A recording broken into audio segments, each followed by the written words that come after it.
Baik, selamat pagi kepada Bapak, Ibu dosen, penguji, dan dosen pembimbing yang saya sebut dengan kasih Bapak Dr. Widi Rorimpandey MPD, dan kepada Bapak dosen, penguji Sumardin Dolu. Pada kesempatan kali ini, saya akan mempresentasikan proposal penelitian yang berjudul Hubungan Gaya Belajar dan Hasil Belajar IPA pada materi Perubahan Wujud Benda siswa kelas 4 SD Gemim 1 Tomohon. Penelitian ini bertujuan untuk mengetahui apakah terdapat hubungan antara gaya belajar siswa dengan hasil belajar IPA, khususnya pada materi perubahan wujud benda. Penelitian ini dilatar belakangi oleh rendahnya hasil belajar IPA siswa kelas 4 SD Gemim 1 Tomohon berdasarkan hasil observasi sekitar 60% siswa yang belum mencapai KKM pada materi perubahan wujud benda.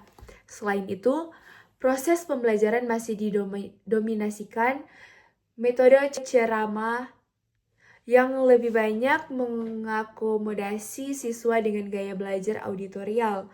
Akibatnya, siswa memiliki gaya belajar visual dan kinestetik kurang fasilitasi dengan baik.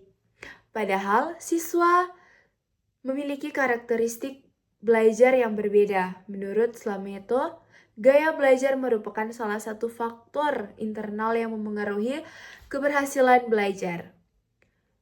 Di Porter dan Hernetsky juga menjelaskan bahwa siswa memiliki gaya belajar dominan yaitu visual, auditorial, dan kinestetik. Oleh karena itu, penelitian ini dilakukan untuk mengetahui hubungan antara gaya belajar siswa dengan hasil belajar IPA. Belum memperhatikan perbedaan gaya belajar siswa, yang ketiga pembelajaran masih didominasi metode ceramah.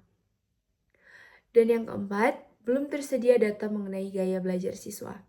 Berdasarkan identifikasi tersebut, rumusan masalah penelitian ini adalah yang pertama, bagaimana gambar gaya belajar siswa kelas 4 SD Gemim 1 Tomohon, dan yang kedua, bagaimana gambaran hasil belajar IPA siswa pada materi perubahan wujud benda, dan yang ketiga, apakah terdapat hubungan yang signifikan antara gaya belajar dan hasil belajar IPA.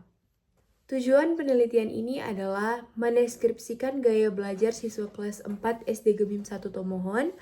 Yang kedua, mendeskripsikan hasil belajar IPA siswa pada materi perubahan wujud benda. Dan yang ketiga, menganalisis hubungan antara gaya belajar dan hasil belajar IPA.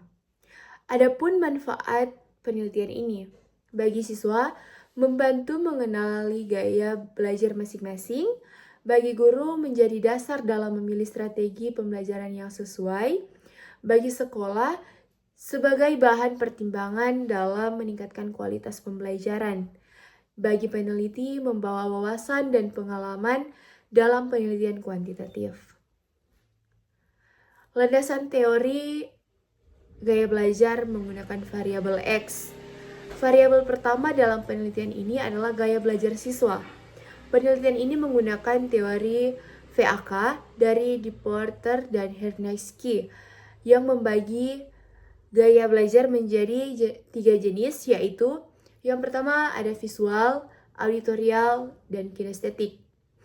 Di mana visual itu siswa lebih mudah memahami informasi melalui gambar, warna, diagram, dan peta konsep. Sedangkan auditorial, siswa lebih mudah belajar melalui pendengaran seperti ceramah, diskusi, penjelasan lisan. Dan kinestetik adalah siswa lebih mudah memahami materi melalui praktik langsung dan aktivitas fisik. Landasan teori yang kedua, hasil belajar IPA menggunakan variabel Y. Variabel kedua adalah hasil belajar IPA pada materi perubahan wujud benda. Menurut Bloom yang dikutip Sutjana, hasil belajar merupakan perubahan perilaku yang terjadi setelah proses pembelajaran. Dalam penelitian ini, hasil belajar diukur melalui tes kognitif dan yang mencakup yang pertama C1 atau pengetahuan, C2 atau pemahaman, dan C3 atau penerapan. Materi yang digunakan adalah perubahan wujud benda yang meliputi mencair, membeku, menguap, mengembun, menyublim. Selain dipengaruhi faktor eksternal, hasil belajar juga dipengaruhi faktor internal. Salah satunya adalah gaya belajar. Di sini, kerangka berpikir penelitian ini menunjukkan bahwa gaya belajar siswa sebagai variabel X diduga memiliki hubungan gaya belajar IPA sebagai variabel Y. Data gaya belajar diperoleh melalui angket, sedangkan hasil belajar diperoleh melalui tes pilihan ganda. Hubungan kedua variabel tersebut akan dianalisis menggunakan uji korelasi Spearman-Rank. Hubungan kedua variabel tersebut akan dianalisis menggunakan uji korelasi Spearman-Rank.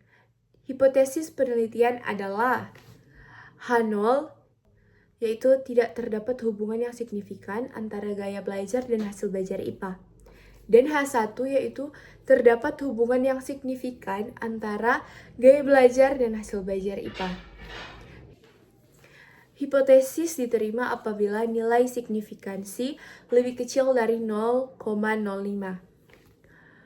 Penelitian ini menggunakan pendekatan kuantitatif dengan jenis penelitian korelasional.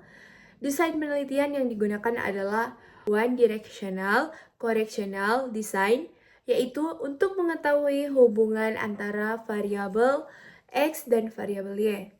Populasi penelitian adalah seluruh siswa kelas 4 SD Gumim 1 Tomohon yang berjumlah 30 siswa.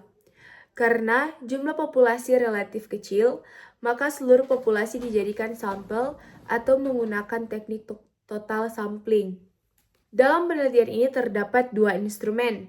Yang pertama, angket gaya belajar. Terdiri dari 30 pertanyaan menggunakan skala Likert 1-4. Untuk menentukan gaya belajar dominan, digunakan skor tertinggi dari ketiga kategori FAK. Kedua, tes hasil belajar IPA terdiri dari 20 soal pilihan ganda yang mencakup aspek. Yang pertama, C1 sebanyak 6 soal, C2 sebanyak 8 soal, dan C3 sebanyak 6 soal. Instrumen akan diuji validitas dan reliabilitasnya terlebih dahulu agar layak digunakan dalam penelitian. Data penelitian akan dianalisis melalui beberapa tahap, yaitu yang pertama statistik deskriptif untuk menggambarkan data penelitian. Dan yang kedua, uji normalitas Kolmogorov-Smirnov untuk mengetahui distribusi data. Dan yang ketiga, korelasi Spearman-Rank untuk mengetahui hubungan antara gaya belajar dan hasil belajar IPA. Jika nilai signifikansi kurang dari 0,05, maka terdapat hubungan yang signifikan antara kedua variabel. Demikian pemaparan proposal penelitian yang dapat saya sampaikan. Melalui penelitian ini diharapkan dapat diketahui hubungan gaya belajar dan hasil belajar IPA sehingga dapat menjadi dasar dalam meningkatkan kualitas pembelajaran yang sesuai dengan karakteristik siswa. Terima kasih atas perhatian Bapak Ibu dosen penguji dan pembimbing akademik. Saya harapkan kritik dan saran yang membangun untuk menyempurnakan penelitian ini. Kurang dan lebihnya saya mohon maaf dan saya ucapkan terima kasih.